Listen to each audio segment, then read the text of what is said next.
finally happening. After losing 2 contests, this video finally gets to see the light of day. So yeah, this is my top 10 favorite DS games. Originally it lost to top 10 Wii games, and then it lost to top 15 most hated characters, which ended up being top 9. But anyway, this is my top 10 favorite DS games, in case you couldn't tell. Now, there are a couple rules for this list that I'm going to have. Mainly, they have to be on the DS, I guess. Yeah, I don't really have a whole lot of rules, but I do have a disclaimer. I'm not really much of a Pokemon fan, so if you don't see any Pokemon games on the list, that's why. Just clearing that up a bit. So yeah, just making sure you guys are aware of that. So with all that said, let's begin. This is going to be a bit of a weird entry, because I did talk about this game a little while back on my top 10 favorite Mario RPGs, well, top 8, but that's the reason is because I don't really have anything new to say about this game. Pretty much all my thoughts and feelings of this game have already been said in that list. But yeah, it's a Mario RPG, although it's my least favorite of the Mario and Luigi games, but you know, all the Mario and Luigi games are good, but this is definitely my least favorite of them. It's fun, but I don't remember it that well, maybe because I've only played through it once, but yeah, it's kind of hard to say anything else, really. If you want a full explanation of this game, why don't you just check out that video? I explain it better there. Viewtiful Joe Double Trouble. Now, a lot of people don't know this game exists, they really only know about the console Viewtiful Joe games, but this one's just as good as those console games. The graphics here aren't nearly as good. Well, what did you expect? It's the DS, and even still, the graphics here are pretty good. But anyway, aside from that, there's some other things too. Your powers in this game make perfect use of the DS's touchscreen, but just a lot of different touchscreen themed things, as well as some of the old ones. And yeah, it's a Viewtiful Joe game you can take on the road with you. What else can I say? Actually, there is one more thing I can say. Basically, any of you who have played the console Viewtiful Joe games and had an issue with them because they're too hard, play this game. It's actually easier. If there was one franchise other than Pokemon that dominated the DS, it would be Kirby. Kirby had a total of 4 games on the DS, and they were all pretty good. So yeah, Superstar Ultra is number 8 on this list. Now, what can I say about Superstar Ultra? I'd have to say, aside from Return to Dreamland and Mass Attack, it's probably the best of the main series Kirby games. And that's because, well, it gives you a lot of the options and the partner mechanic. Then again, so did Superstar, because this is a remake of Superstar, but this game is better. This game has 4 new game modes to it. Granted, one of them's the True Arena, but the other 3 are pretty good. Revenge of the King's my personal favorite, Meta Nightmare Ultra is just plain awesome, and Helper Hero actually had a pretty creative concept. Seriously though, is anyone gonna try to argue against playing as Meta Knight? It's just plain awesome. Multiplayer's not as good as the original because, you know, obviously this one's on a handheld, but pretty much everything else is better. While this may be a great game, it's not my favorite Kirby game on the DS. That would be the next entry. Yes, I said it. I like Kirby Mass Attack over Kirby Superstar Ultra. And why is that? Well, I like the gameplay style more, I guess you could say. In this game, instead of just controlling one Kirby like, you know, any other Kirby game, you control a total of 10. Well, it depends on how many you still have alive, but it goes up to 10 is basically what I'm saying. And you can guide them along and have them pummel other enemies into the ground in one of the most brutal fashions possible. Then again, I don't think Kirby's really known for killing off his enemies in a quick and painless way, more so a drawn out and painful one. Whether it be eating them, crashing into them, or in this case, beating them to death and driving them straight into the ground. But anyway, this game is really fun. Not only do I like the gameplay style, but I think the level design in this game is really good too. The level designs tend to be really creative and really work with the game's gameplay style. Also, this game has the market cornered when it comes to good bosses. Let's just say this game has a lot of good boss fights. Except for that Stage 2 boss fight, in which case, yeah, I kinda hate that one, but both regular bosses and mini bosses are really fun in this game. One last thing I'd like to bring up before I stop this entry, though, is the mini games. I know it's tradition for Kirby games to have minigames in them, but there's a ton here, and they're all really fun to play, and some of them actually being pretty deep, like Kirby Quest or Kirby Brawl Ball. Overall, this game's really fun and a good one to revisit. Maybe I like it so much because I like Pikmin and they're kind of similar. I don't really know. Scribblenauts. I remember back when I still cared about this series. Pretty much like 5 minutes into playing Scribblenauts Unlimited, I just completely lost interest in the entire series. But this game, I remember being good. Basically, for those of you who never played the Scribblenauts games, you could type up and create pretty much anything. And here, that's created even more with adjectives. So for example, instead of just toaster, you could make flying toaster.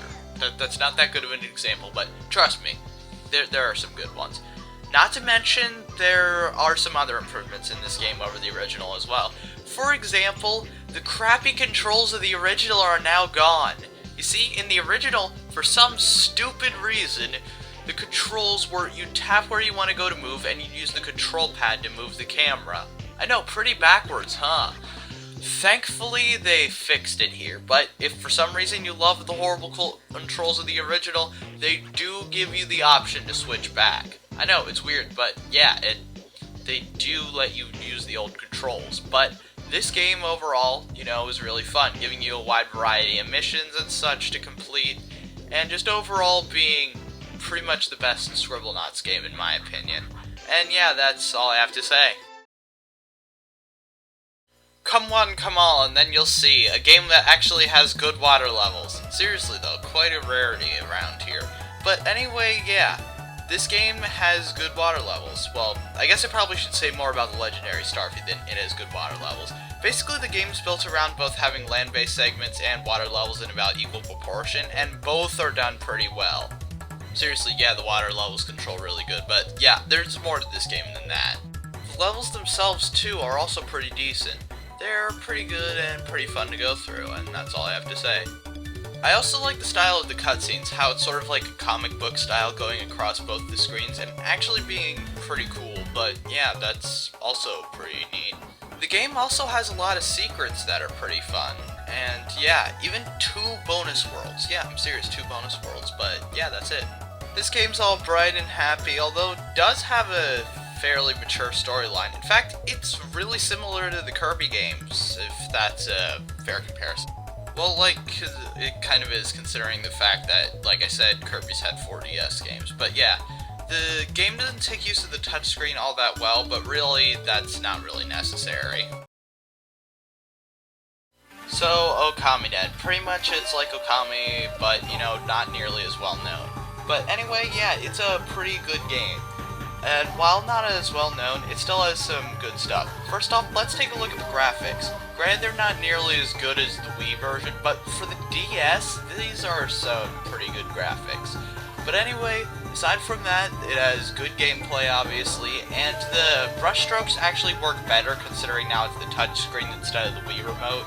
And in terms of story, it's actually kind of better considering the fact that there's a lot of character development and you really get to know your partners.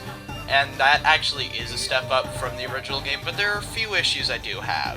One thing is mainly due to the fact that it's on the DS, is that the worlds are a lot smaller, meaning there are more loading screens you have to deal with, even though they're only like a second.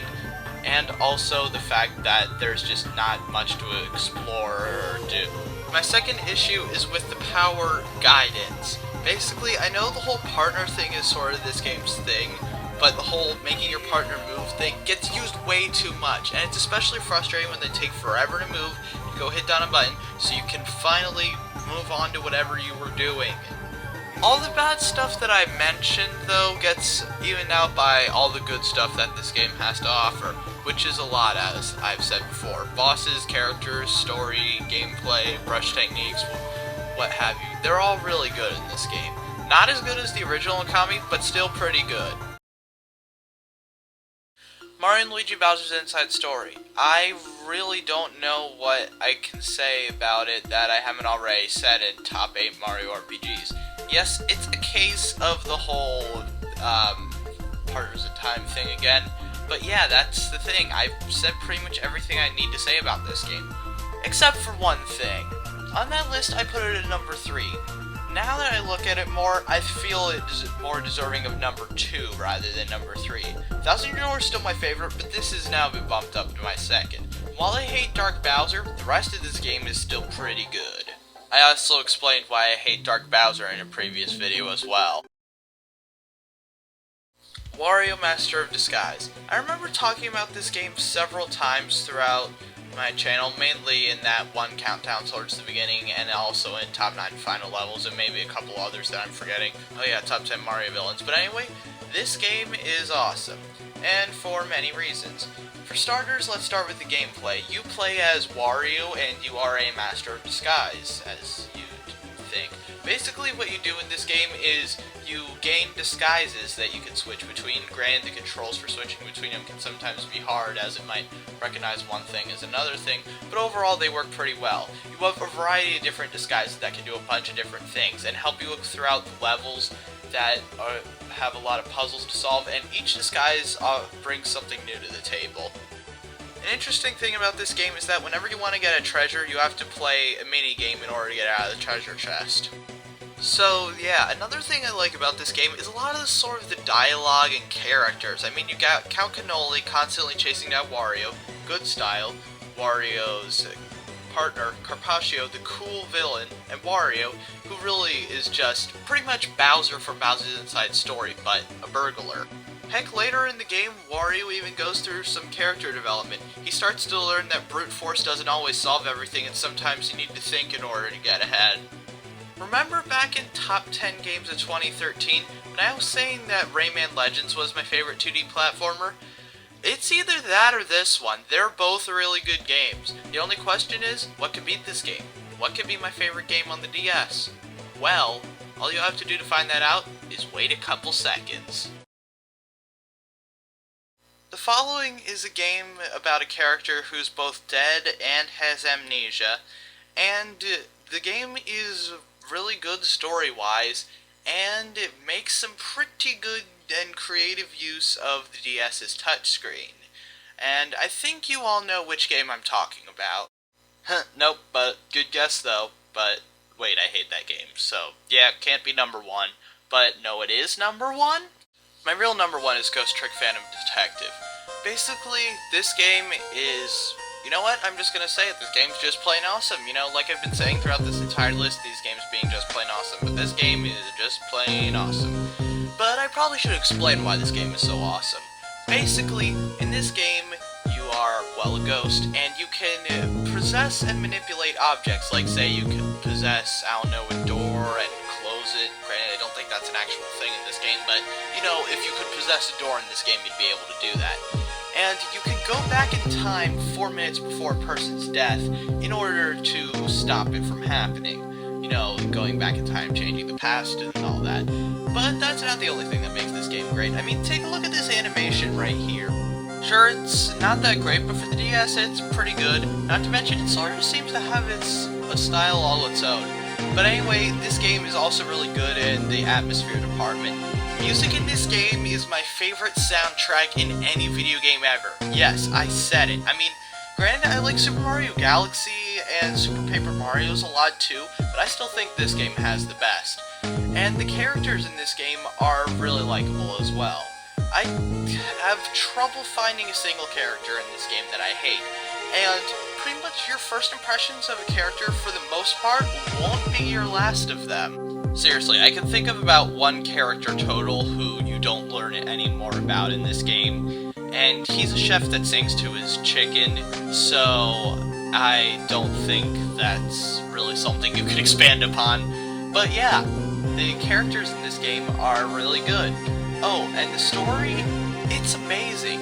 It's this really convoluted mystery, but it all makes sense when it's portrayed through the game, and it's pretty dark, but pretty enjoyable as well. The tone in this game even sort of mirrors Phoenix Wright in a way. You know, being pretty friggin' dark, but at the same time having a lot of humor to balance it out as well. And as this mystery keeps going further and further, you'll just want to keep playing the game more and more. And at the end of the game, once you've beaten it, at least for me anyway, I wanted to play the game again so I could go through this awesome story a second time, and then a third time, and I've lost track of how many times I played through this game actually. I know it might be weird on a list of favorite games to include something that's not really for its gameplay, but then again, it does have good gameplay like I said before. I mean, it's not The World Ends With You. If your gameplay's terrible, your story's not gonna matter. I mean, if your game has terrible gameplay, people aren't going to want to stick around to see the story, which in some cases can be pretty awesome, like in this game.